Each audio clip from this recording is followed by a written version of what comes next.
Market లేదంటాడు. వంకాయలు తేరా అంటే వంకాయలు అమ్మటం లేదంటాడు. ఏ పని చెప్పు, పని చెయ్యడు, చెప్పిన పని చెయ్యడు. స్తోత్రం చేస్తాడు, నమస్కారాలు చేస్తాడు, దండం పెడతాడు, పొగుడుతాడు. వాడు ఉంచుకుంటాడా, ముష్టి చేస్తాడా యజమాని? ఏమండి?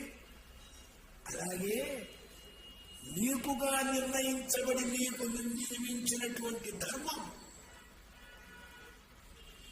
నీ ధర్మం స్వధర్మే నిధనము శ్రేయ పరధర్మో భయావహ.